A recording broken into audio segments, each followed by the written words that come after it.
Good afternoon. Thank you for joining today's Lunch and Learn program.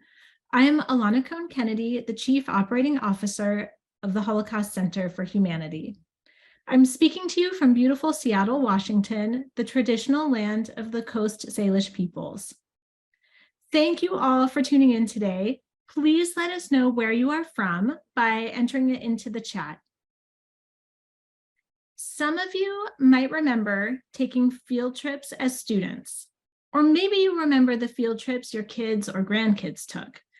I clearly remember the feeling of field trip day. It's a mix of excitement and a slight feeling of rebelliousness as I boarded a bus and left the school when I would normally be in class.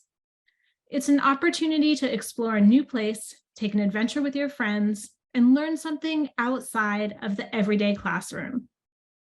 Field trips cost money. Schools need transportation, chaperones, admission fees. They take tons of coordination from the administration and the teachers, permission slips, first aid kits, safety precautions, thought out lesson plans, follow-up planning, and of course, backup plans. It won't surprise you when I tell you that many of the schools in our state just flat out cannot afford to take their kids on field trips. That means that some schools get these experiences and most of them don't. This is where the Holocaust Center for Humanity steps in, and this is where you step in. At the Holocaust Center, we believe that every student, every class, every school should have the opportunity, and if there are barriers, at least money won't be one of them. We offer scholarships to schools who want to bring their students, scholarships to help with transportation, admission, and security. These scholarships are possible because of all of you. Today is the official start of Give Big, a chance for our communities to join together and take action. When you contribute to the Holocaust Center during Give Big, your donation supports these scholarships. This year so far, over 50% of the schools that have come to the Holocaust Center have done so with scholarship funds.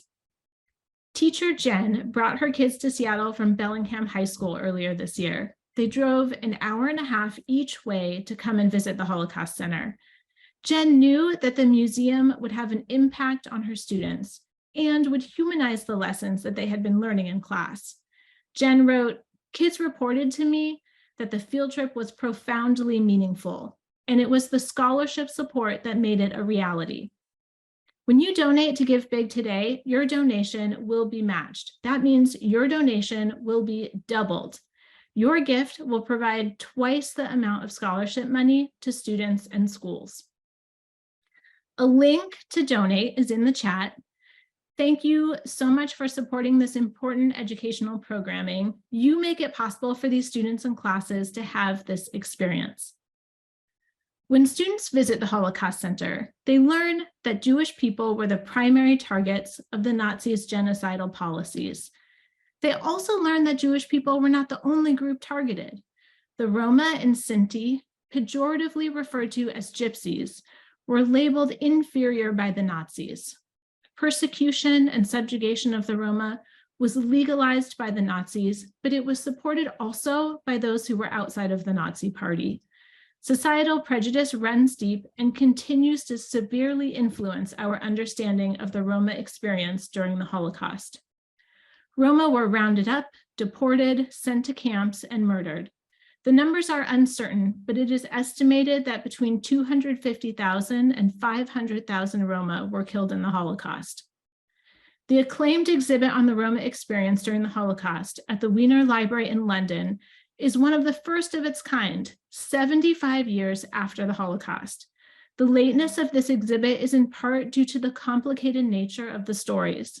And with us today is Dr. Warnock, curator and historian on the Wiener Library's exhibit. Dr. Barbara Warnock is a senior curator and head of education at the Wiener Library in London, where she has curated several influential exhibitions based on the Wiener Library's collections. She is also the author of numerous books and articles, including a number of articles on refugee history and the Nazi persecution of Roma. She obtained her doctorate in Austrian history from Birkbeck College, University of London in 2016, and she was for many years a history teacher and examiner. Barbara Warnock will take questions from the audience at the end of the program. Please type your questions in at any time to the Q&A option on Zoom. Barbara, we are so honored to have you here with us today, joining us from London, and I'll turn the program over to you.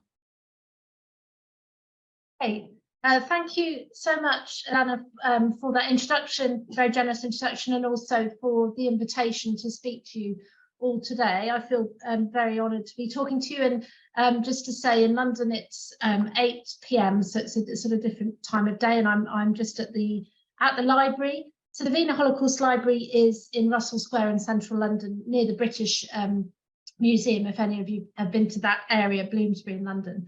So today I'm going to be talking to you about the kind of process of curating an exhibition that the library had a couple of years ago, which explored the Nazi genocide against the Roma and Sinti. But I thought I'd start with just a few brief words about the Wiener Holocaust Library itself, to kind of explain who we are, how our collections came together, and that will help make sense of how the exhibition emerged as well. So just going to share my screen. I've got some slides and some documents from the library's collection to show you.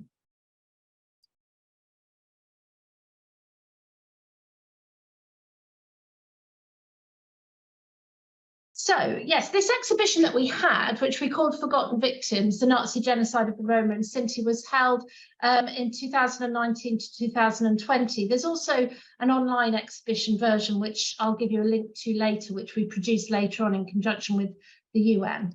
But in terms of the Wiener Holocaust Library itself, our name isn't actually to do with Vienna or anything like that. Our name comes from our founder, Dr. Alfred Wiener, and here he is pictured on the left. And Alfred Wiener was a German Jew born in Potsdam in 1885. And he was training to be an academic before the First World War, but then he served in the German army during the First World War and sort of changed career direction a bit after that point. So in the German army, he was awarded an Iron Cross for brave service, as were many other Jews who served in the German army.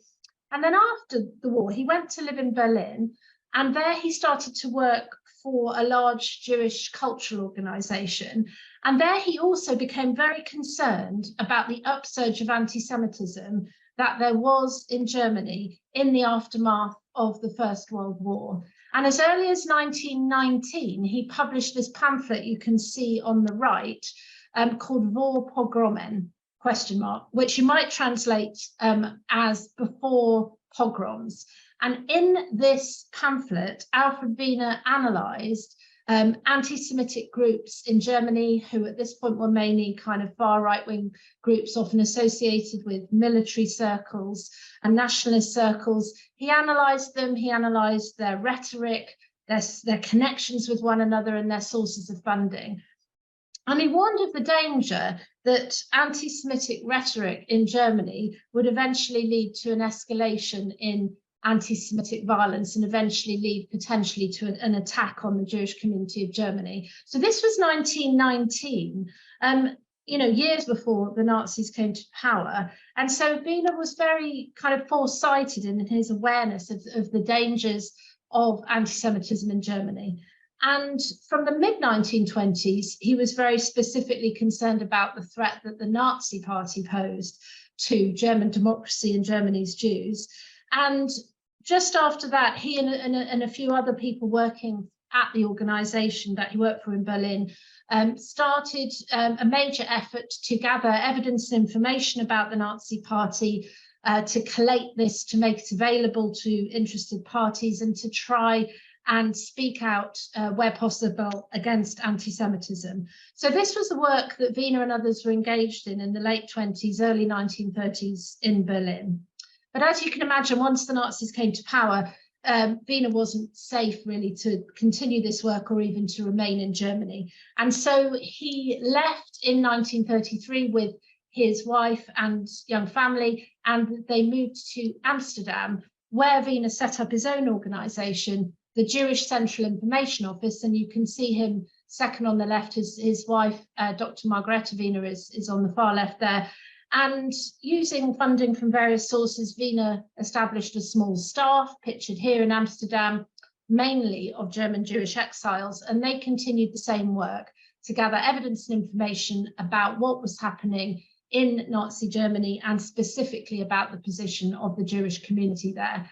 And this work was really a political campaign, but as you can imagine, you know, it was also a collection of historical documents increasingly as well.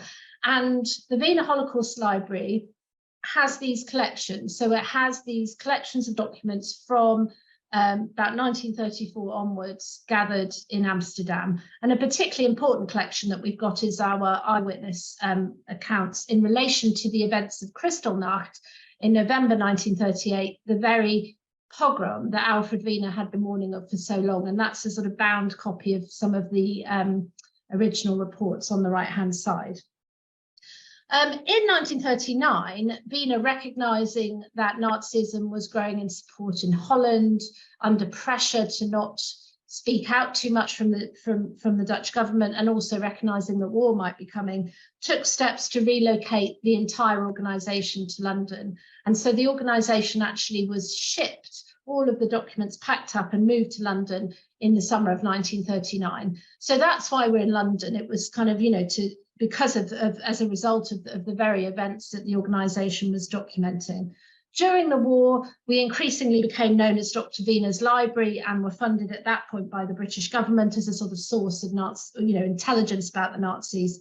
And our collections continued to grow. So we are actually, in some senses, the world's oldest continuous existing collection on the Nazi era and the Holocaust.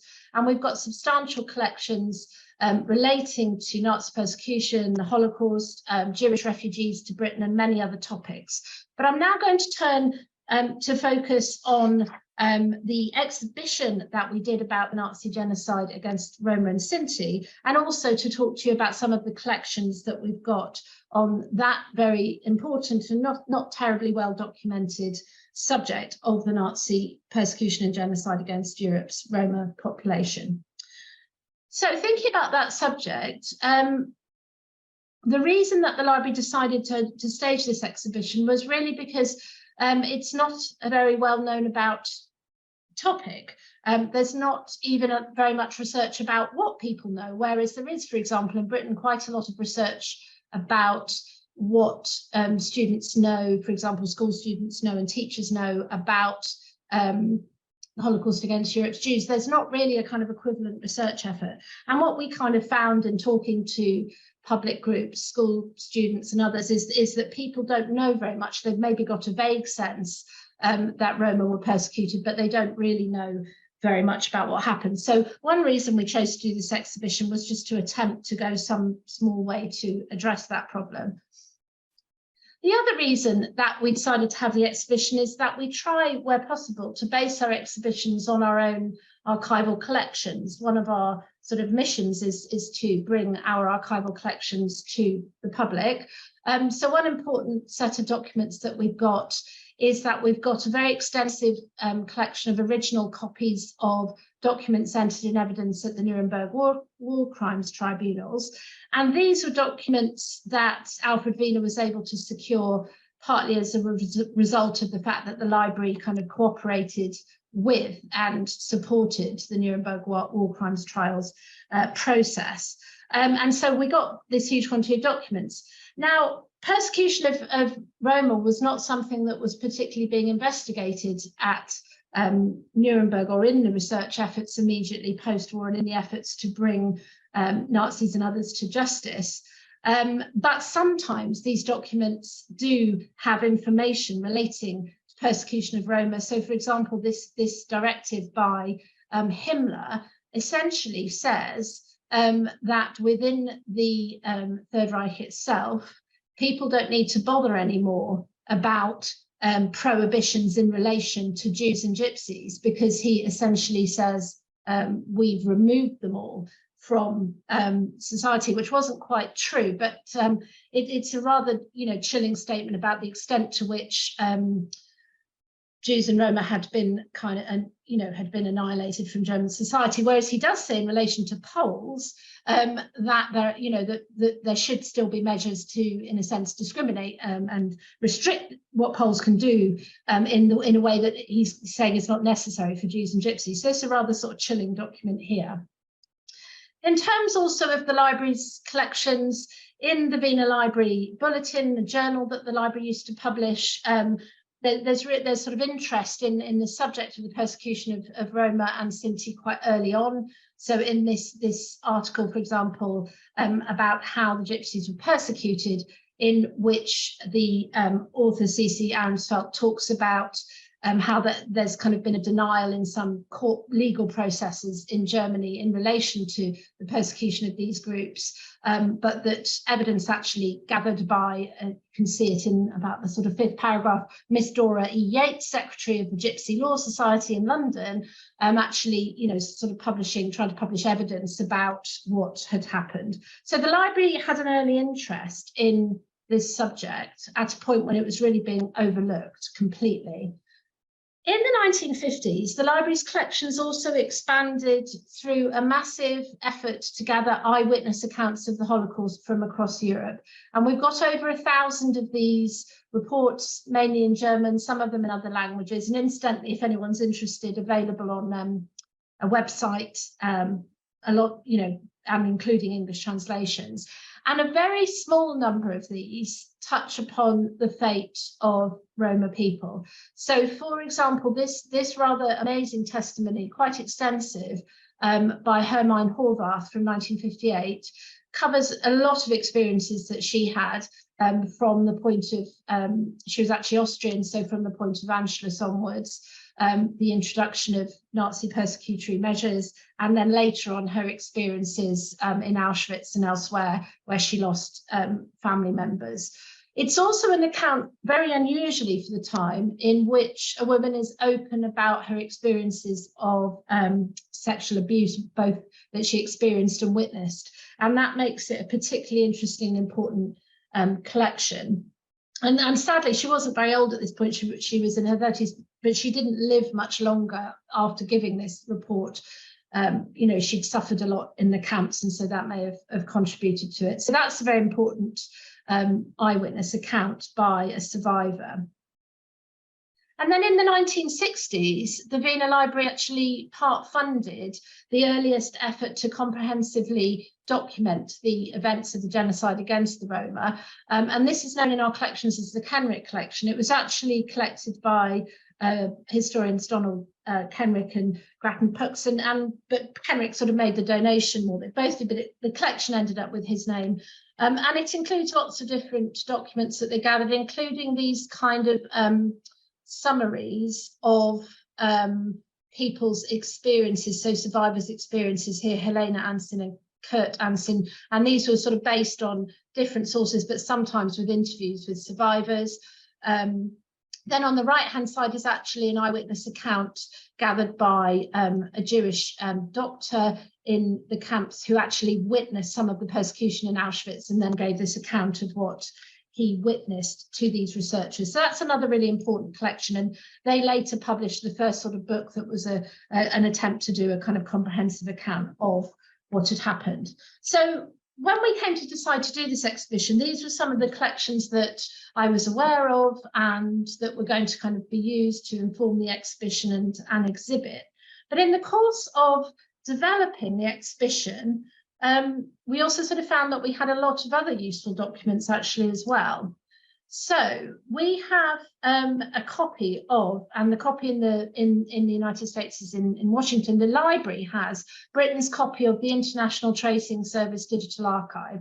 So this is an absolutely vast archive of Nazi documents and related documents gathered together by the Red Cross and the Allies towards the end and after the war.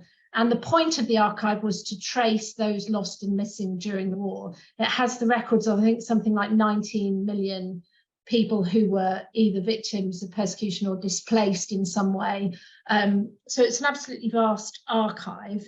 and it contains a huge amount of evidence and information about the Holocaust of all sorts of types, including lots of death camp records. So the originals are in Germany. They're part of an international organisation there, but digital copies were created, I think, about 12 years ago, and the library has Britain's one. And so when, in the course of researching the exhibition, I started to identify individuals whose stories were partially contained in the library's collection. I then got our International Tracing Service archivist, or researcher, sorry, to do research into the ITS about whether there was further information about these stories. And there almost always was, interestingly enough. And this sometimes provided further information. So in the case of Margareta Kraus, photographed in East Germany in the 1960s by a journalist, she sort of gave a personal statement about her experiences to Donald Kenrick. But then looking in the ITS, we actually found more detail about what had happened to her, including sort of more detail about forced medical experimentation that she'd experienced in Auschwitz, for example. And incidentally, if you look at her left arm there, you can just about make out that she has an Auschwitz tattoo.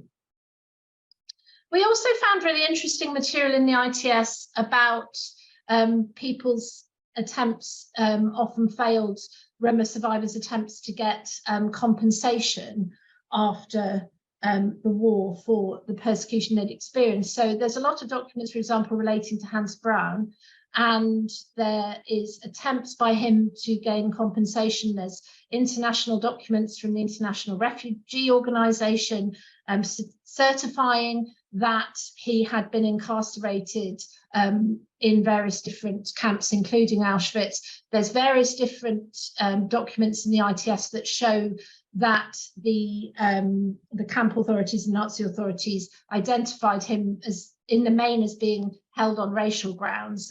So they identified him with a Z, which stands for Zigeuner, which was the sort of German term for gypsy, which nowadays is, not a term that's kind of used to describe Roma in Germany, a sort of rather offensive term. But this was the term, not surprisingly, the Nazis used.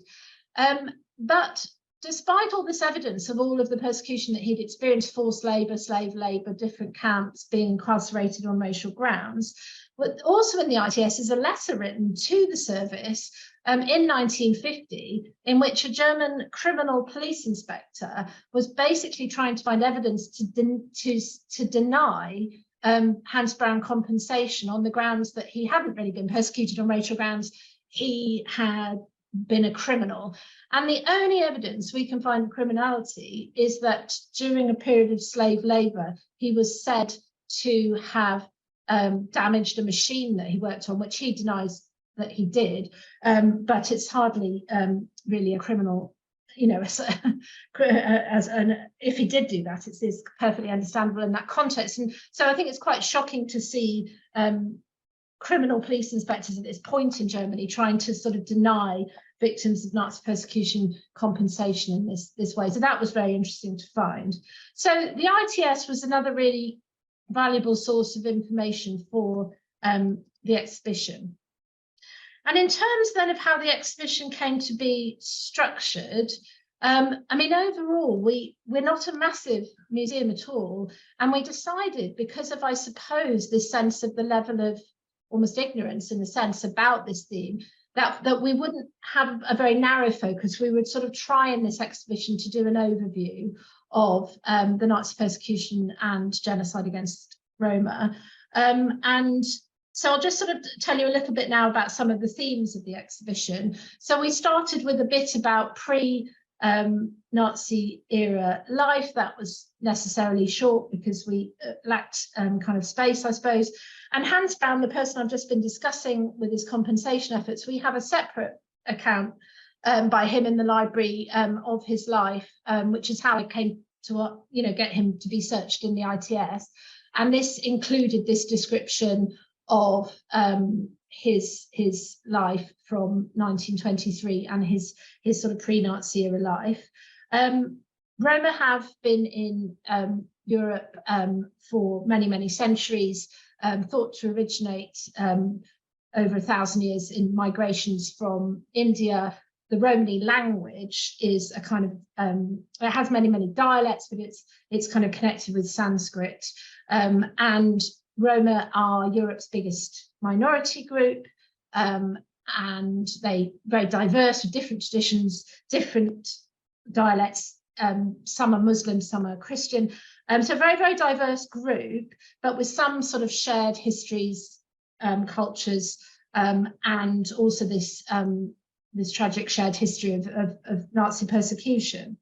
But we also, in the exhibition, looked briefly at the pre-war persecution. So the Nazis really did just build on persecution that already existed and had existed for many centuries. So including, for example, in Germany, that there was a Bavarian law passed in 1926 that was called Combating Gypsies, Vagabonds and the Work-Shy. And this required any Roma in Bavaria to register with the police. And later that stipulation was extended nationwide. So the German police were monitoring Roma and Sinti very closely before the time that the Nazis came to power, which obviously kind of enabled then the Nazis to build on that. And I should just say that Sinti is a term for Romani groups in German lands, so Germany, Austria, historically Czechoslovakia as well. That's the term for Sinti. There's many different sort of terms for different groups of Roma.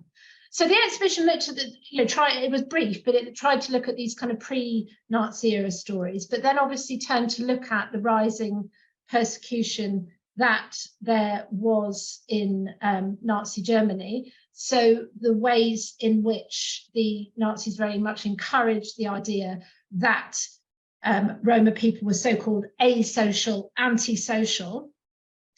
And by the mid-30s, Roma and Sinti were banned from certain occupations in Germany and increasingly confined to a sort of form of camp. So this is one in Marzahn on the outskirts of Berlin. So people were sort of forced to live in certain areas that were set up as that were separated from the rest of the town or city with fences, and then subject to curfews and things like that. So there was increasing confinement in that sense. And these kind of measures were carried out by the German police, and Roma were very subject to police surveillance.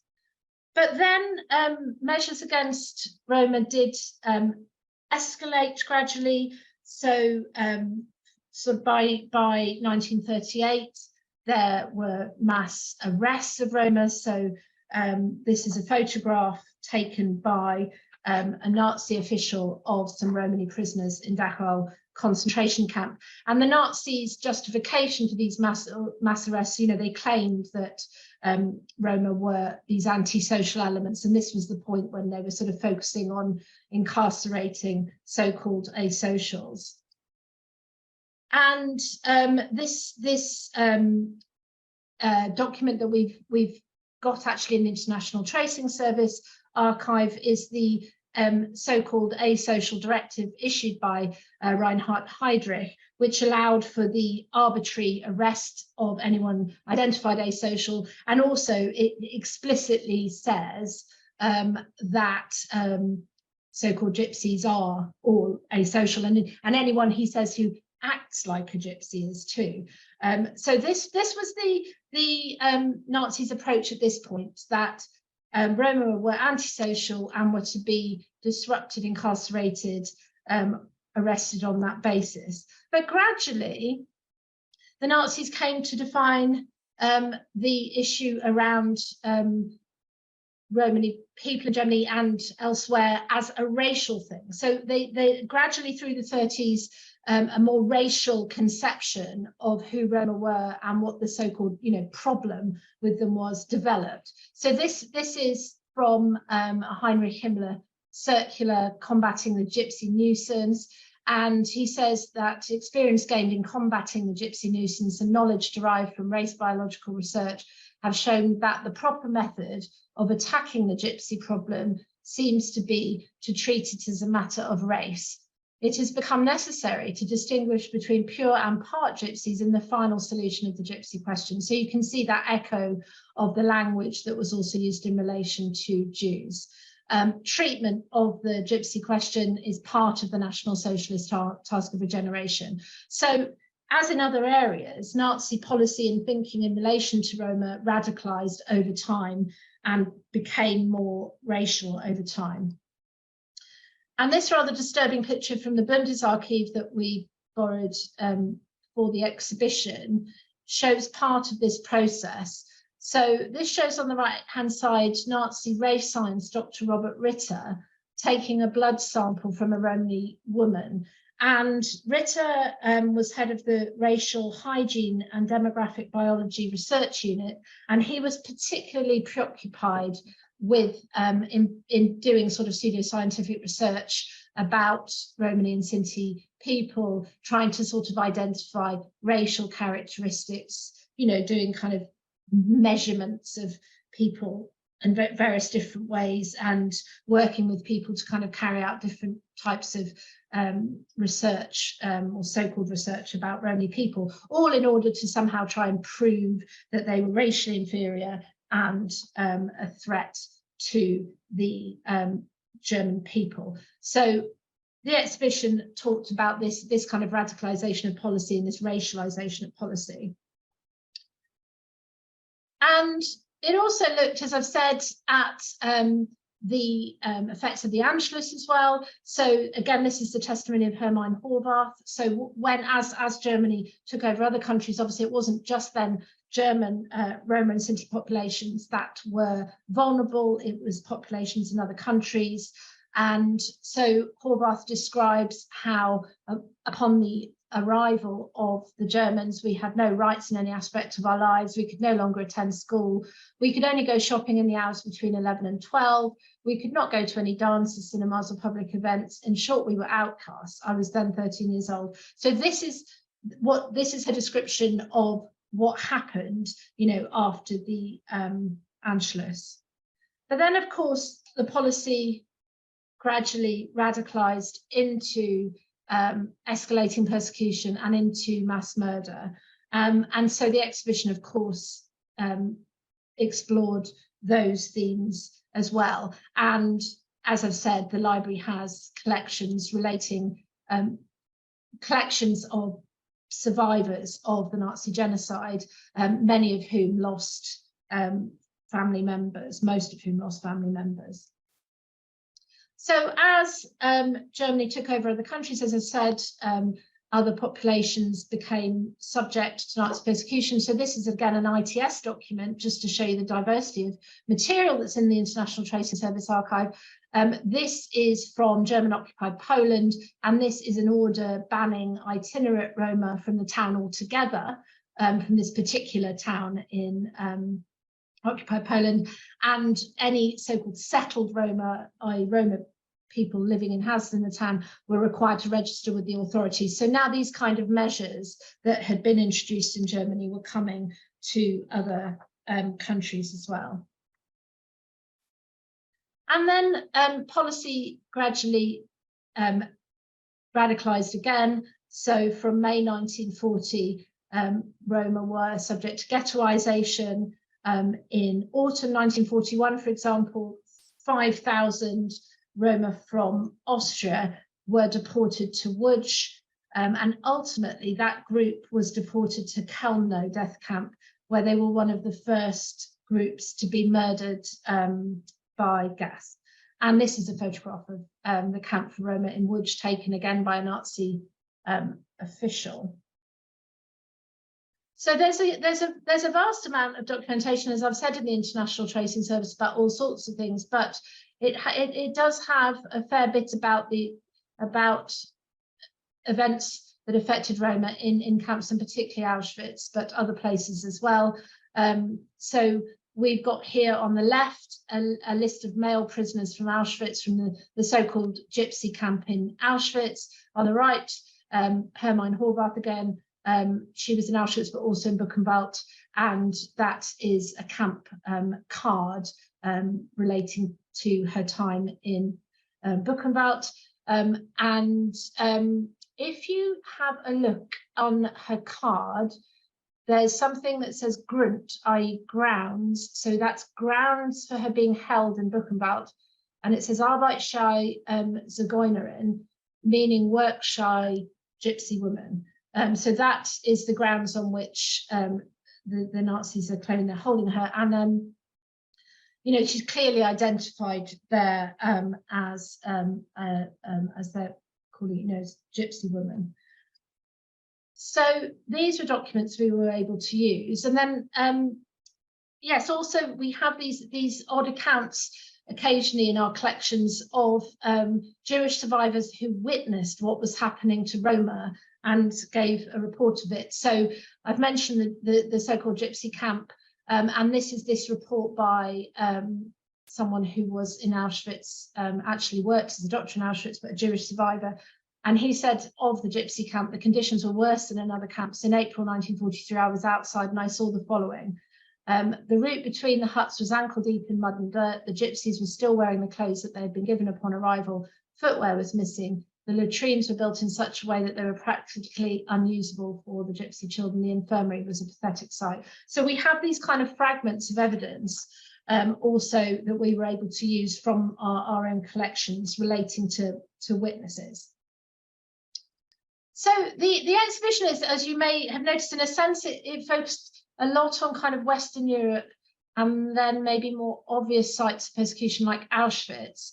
But we did have a section looking at the story elsewhere. The Wiener Library's collections are very sort of biased in terms of really over-representing, I suppose, German, Austrian, and to some extent Czech stories. And that kind of comes out of both the history of the library and its connections historically, and also, you know, where document evidence efforts were concentrated, where there were more survivors and lots of different things. But we did have a section that looked at more widely the story of, you know, for example, Einsatzgruppen, so Nazi SS death squads and their collaborators who murdered tens of thousands of Roma in Soviet territories, and the situation in Romania, where the pro-Nazi regime there deported a group of Roma to Transnistria and held them in very appalling conditions there. The Ustaša in Croatia, the fascist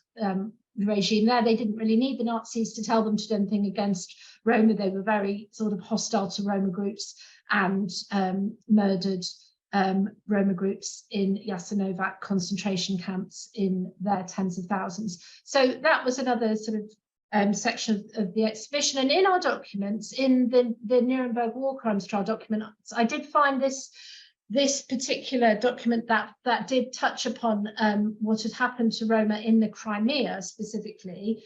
So this was a report submitted to the German Foreign Ministry in Berlin in 1942, and it's reporting on a mass murder. So it's talks about how the Krimchaks, who are a Jewish ethno-religious community in Crimea, how their extermination, along with the Jews proper and the Gypsies in the Crimea, was completed in the main by early December 1941. The fact that the Krimchaks and the Gypsies shared the fate of the Jews did not arouse any special sensation amongst the population. So a very chilling document in terms of the mass murder and also the sort of apparent indifference from others.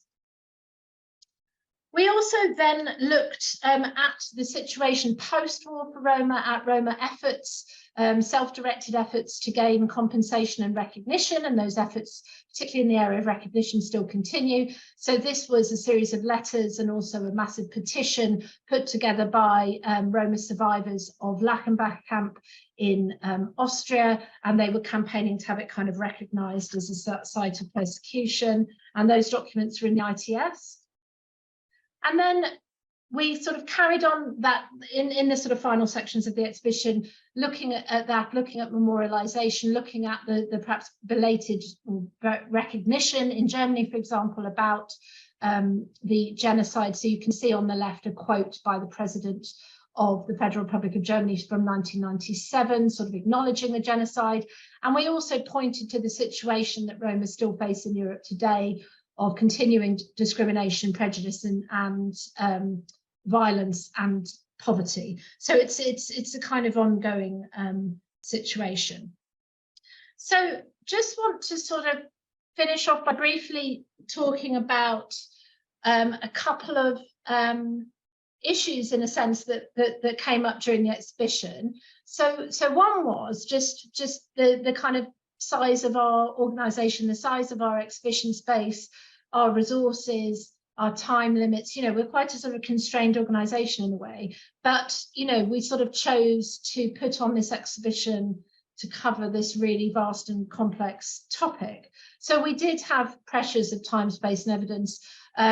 That meant that, as you can see with this section on Eastern and Southern Europe, that, you know, things became quite abbreviated and quite brief in some places, whilst in other places there was far more depth and more, you know, partly because of the material in the library's collections, we were able to tell more individual stories. So, you know, the exhibition tried to cover all of the ground, but it was by no means comprehensive, because it just couldn't be really in the sort of space we had available.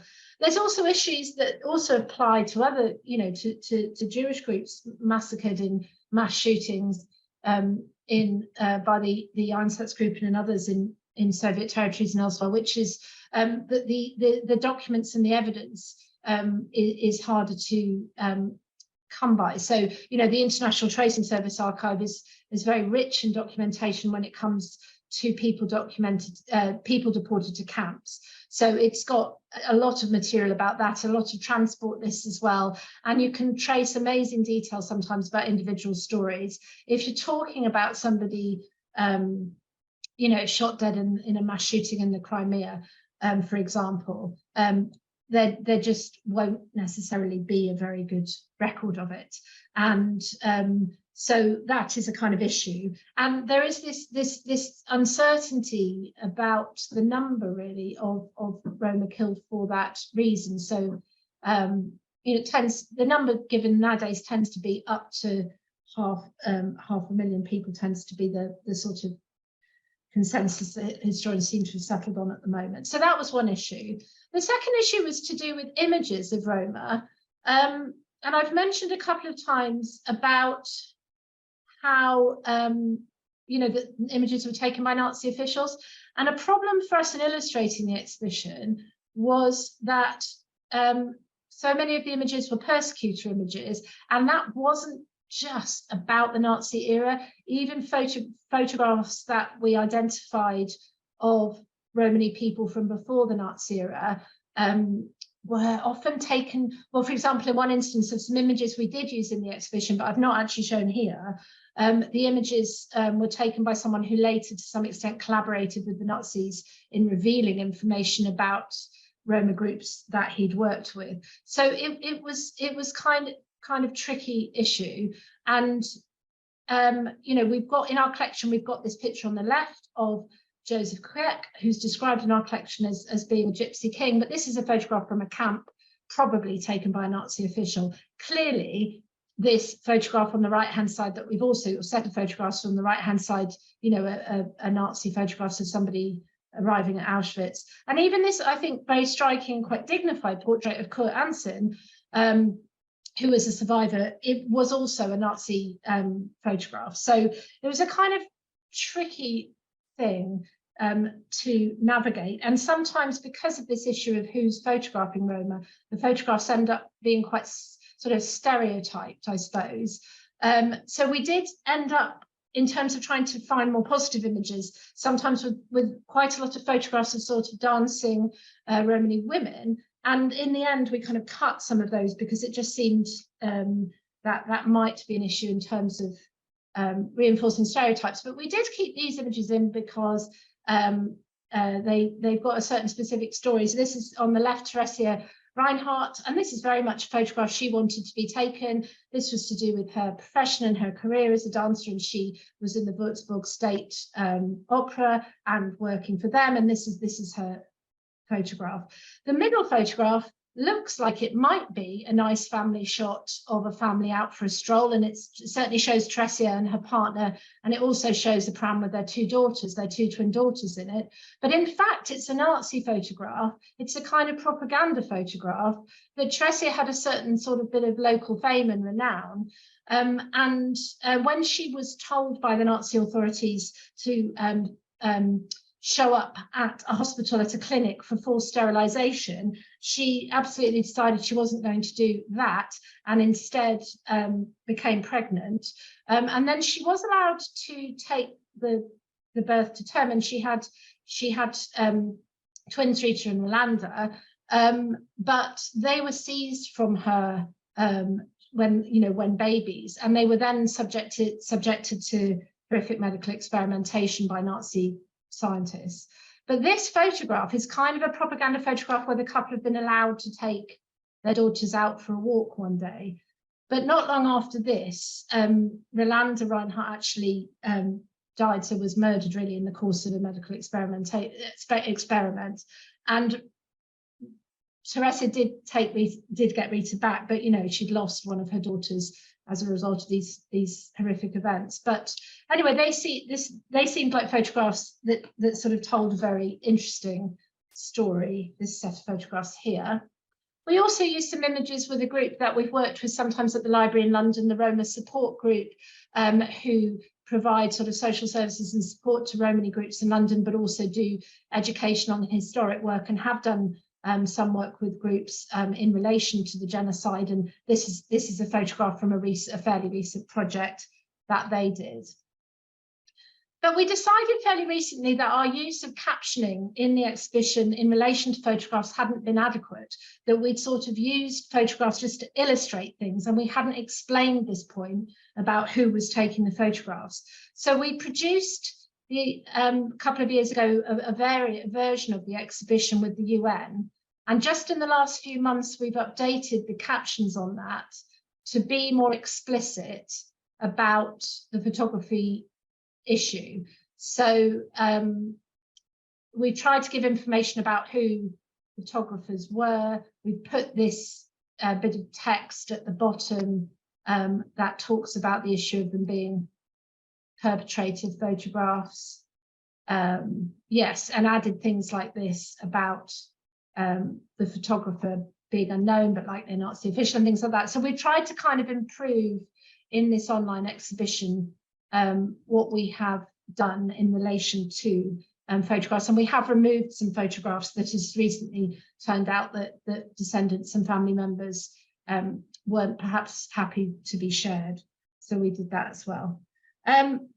So that, I think, was what I wanted to talk about. This is just some further resources if this is of interest. So the UN exhibit, but also the library's educational website, the Holocaust Explained, and also the Wiener Holocaust Library's website itself.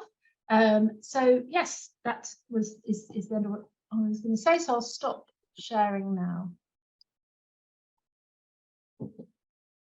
Barbara, thank you so much for all of that information. For those who are watching and listening, I've put the link that she shared to the exhibit that's been updated from the UN in the chat so that you can access it that way. And Barbara, we have a number of questions for you. So I'm going to select a few, and we'll see if we can get through a few of them.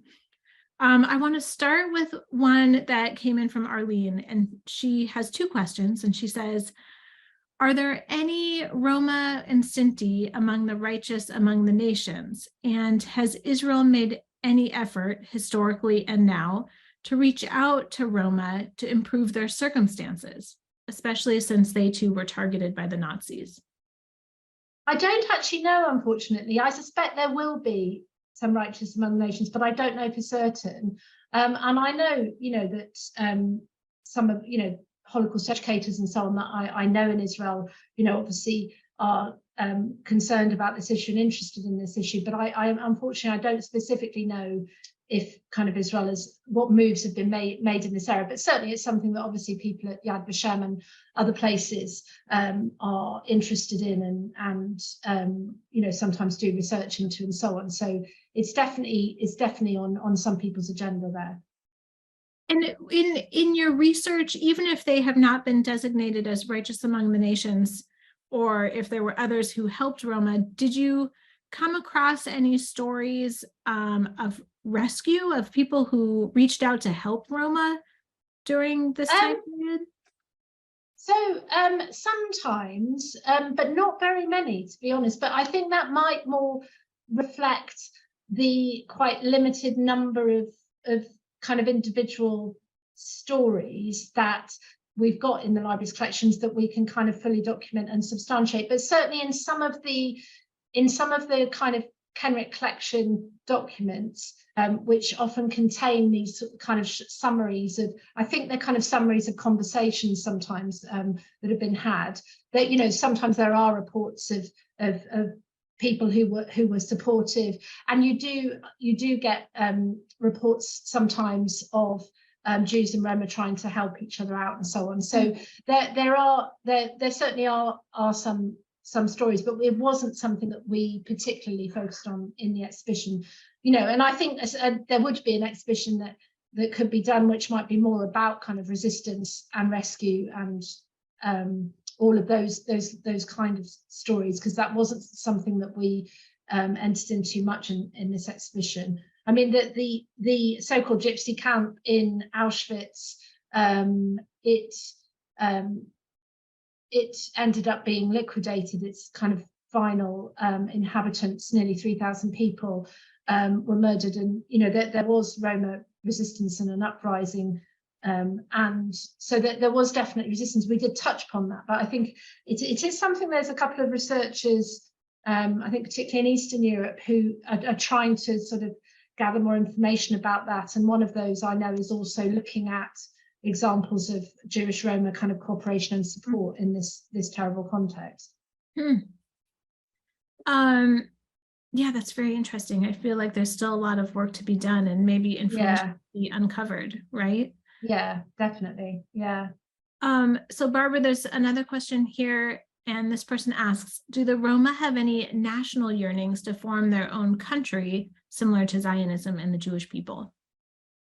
Not that I'm really aware of. No, I mean, I'm not a sort of expert in that, but not that I'm aware of. I also think, you know, it's a very dispersed population, I suppose. So as I said, Europe's largest minority group, but that's a lot of groups in a lot of different countries. So whilst there have been moves, I think, in recent decades to kind of maybe create more of a unified sense of Roma identity and come up with, you know, sort of symbols and so on.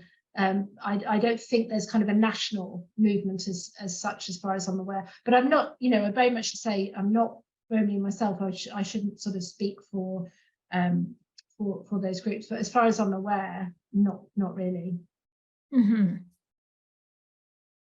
Andrea writes, I've learned from Romanian friends that there's no love lost for their Gypsy or Roma neighbors. Can you speak to that? I think that really speaks to the ongoing prejudice towards and maybe like the societal negativity against these populations even today, and how that affects our understanding of and appreciation for this history.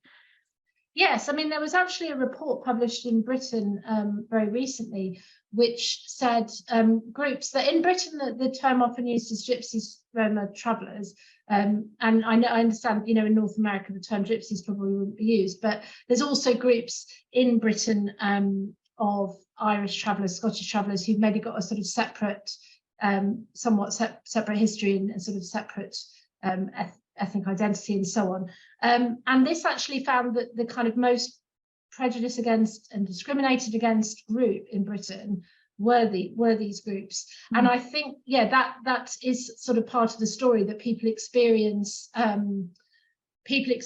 discrimination, segregation, you know, problems accessing service, lack of respect for their traditions, poverty, brutality in some cases. You know, there have been violent attacks in some places against Roma in Europe, regrettably, in recent years, and that then this kind of feeds into, yes, I suppose these kind of just generally negative attitudes and hostility, which is a kind of continuing problem, perhaps not helped by the fact that this history isn't very well understood.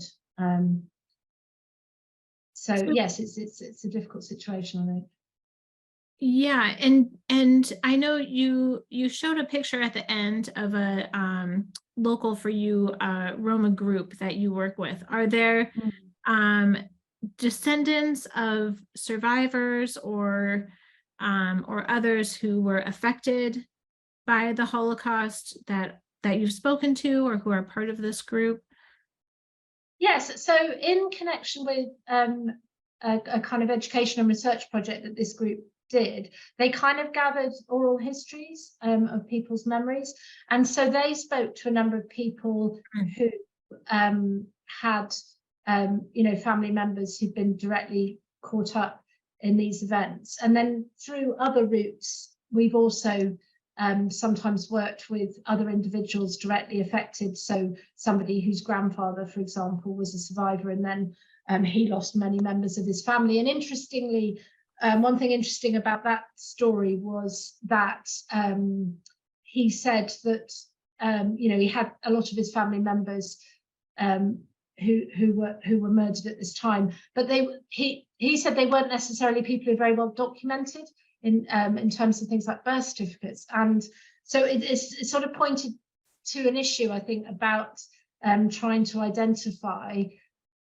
all of the identities of all of the victims, that if someone hadn't really kind of been registered with the state to begin with, it's sort of harder then to trace someone's story. And so that it's just, you know, one story that one person told me about what her grandfather had told her, but I sort of found it interesting to think about how that sort of history of maybe separation from the state, and also understandable suspicion in relation to the state, because the state often collects information historically about Roma in order to monitor, surveil, and persecute them. You know, so there's this understandable kind of suspicion, perhaps, about maybe always engaging with the state. So I think that's all quite interesting. And there's a very good book, which is a kind of fairly comprehensive history of Roma in Europe, by Becky Taylor. It's Another Darkness, Another Dawn, I think it is.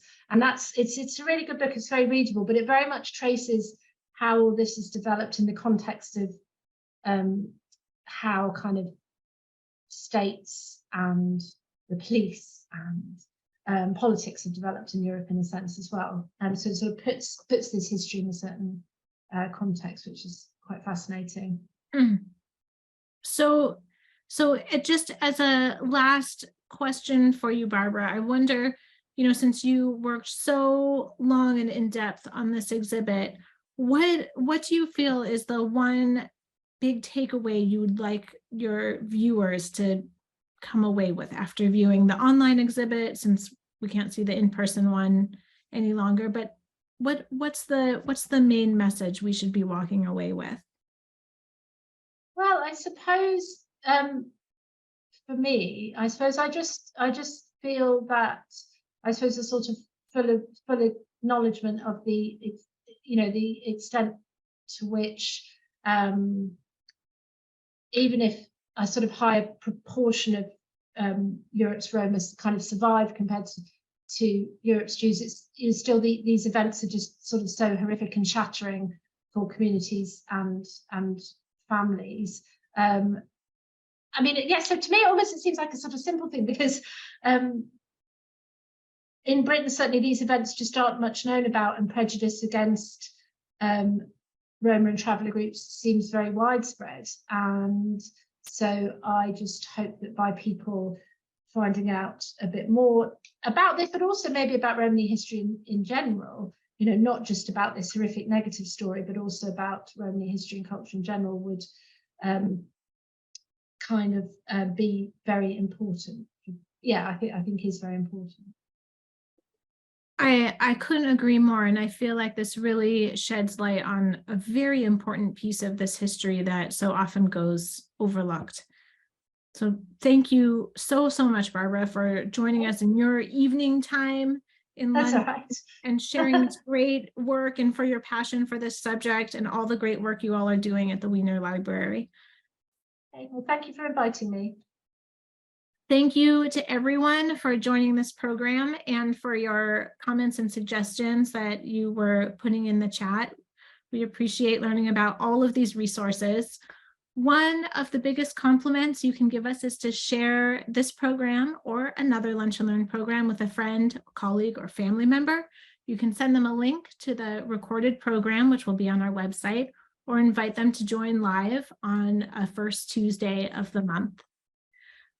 You don't want to miss our next Lunch and Learn program on June 6th with renowned scholar Peter Hayes, who will discuss profits and persecution, German big business, and Nazi crimes.